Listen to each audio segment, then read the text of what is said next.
Irina, worried, paced the platform. The train would arrive any moment now, and she would see her younger sister with her nephew. 7 years apart, infrequent phone calls, and finally, the reunion. In their childhood and youth, the sisters were almost inseparable until Irina got married to Igor. Family and children left no time for socializing, while Olga continued to have fun. When Olga was 29, some promise maker took her far away, intending to marry her, but changed his mind. She ended up settling there permanently. In her letters and calls, Olga said she was living in some woman's apartment, working, and had no complaints. Then their mother died, but Olga couldn't come back as she was hospitalized herself. Later, she asked to sell the family apartment and split the inheritance. With that money, she managed to buy a one-room apartment on the outskirts of her city. Olga, why do you only have work in your life? What about your personal life? Irina asked. There's no one serious, not even on the horizon, Olga complained. Just fleeting flings, one after another, it's all so bleak. You have happiness in your children, but for me, it's a calm life. Though I do miss having a family. By the way, how are my nieces and nephews? Irina had 4 children. 2 older daughters, 14 and 11, and boys, 7 and 3. She was a homemaker, and her husband was hardworking. Everything in her family was good. But she felt sorry for Olga. She seemed so adrift, with nothing serious in her future, but then came the good news. Olga was deeply in love, pregnant, and planning to get married. However, that scoundrel ran off when he learned about Olga's pregnancy. Olga, dear, go ahead and have the baby. Forget about that jerk, you're almost 36, soon it will be too late. I don't know, Olga thought. I really don't feel like having a baby. But Irina insisted, calling her sister almost every day. The time for deliberation passed, and the time for waiting began. Irina sent Olga parcels with baby clothes and toys, many still in their packages, brand new. The only thing that bothered her was Olga's depressive state. But maybe that would change once the baby was born. A boy, Jaeger, was born.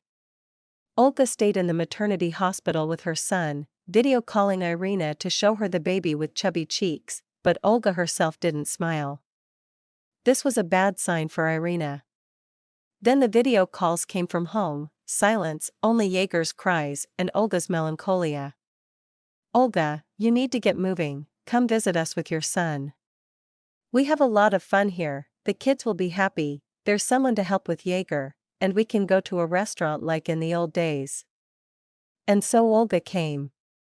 The train was arriving, wheels clattering. There she was, a small suitcase on wheels, 5-month-old Jaeger in a blue jumpsuit in her arms. The sisters hugged and hurried home. Once there, the children surrounded their cousin, and the sisters sat in the kitchen to talk. Why are you so sad, Olga? Why did I have a baby at 36? Olga sighed. I'm indifferent to the child. I gave birth, felt nothing, only disappointment. He cries, and I don't want to go to him. I do everything on autopilot. You said my maternal instinct would wake up, but it's in a deep sleep. There's no such thing as a maternal instinct, that's just for animals, Olga reflected. She regretted advising her sister to have a baby, motherhood wasn't for her. Observing her sister further convinced Irina of this. Olga rarely held Jaeger, never cuddled him. What to do? As promised, Irina and Olga went to a restaurant and had a great time. Olga felt at ease there, not thinking of the baby once, while Irina yearned to return home to her children and husband. The day of departure arrived, and Olga began packing. Olga, maybe you could sell your apartment and move back here, Irina suggested. Oh no, I'm used to that place and like it there. You know how many times I've tried to leave the city. I don't regret it, Olga replied. Irina bit her lower lip. She had to tell her sister what she and Igor had discussed the night before. Olga, listen. I'm home with the kids all the time, and you see they're well behaved. Leave Jaeger with us, I beg you. We love him and will raise him as our own. I'll be his aunt, and he'll still call you Mom, even if you're far away. We'll do video calls daily, so he won't forget you, and you can visit during holidays. Why should you both suffer? If Mom were alive, she'd suggest the same, Irina added. Are you crazy? What will I tell people back home? Olga was shocked. Do their opinions really matter that much? It's about your and your child's future. Raising a child requires more than just changing diapers. Think about it, we have everything he needs. Well, I could go back to work and send you money for Jaeger, Olga pondered. That's a solution. I'm fine with that, Irina agreed. Olga left Jaeger's documents, wrote a power of attorney, packed her things, and went to the train station while Jaeger slept. She didn't even glance at him, not wanting to. She left and called occasionally but avoided video calls, trying not to see her son. A month passed and suddenly Olga reappeared, flying in unannounced. She rushed in, picked up Jaeger, and started crying. Irina, I thought leaving him would be easy and painless, but everything changed at home without him. Every night I tried convincing myself he was in safe hands, but it kept getting worse.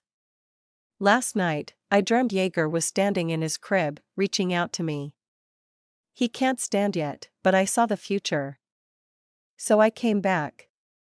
He has to be with me. I can't live without him. What happened before was madness. Thank God your instinct finally woke up, Irina said. You always said it didn't exist. You saved me, Irina. If not for this month apart, who knows what I might have done. It was like therapy. Olga left, and the children cried in unison, having grown attached to Jaeger. But their sorrow was short-lived. 7 months later, their mother gave birth to another son.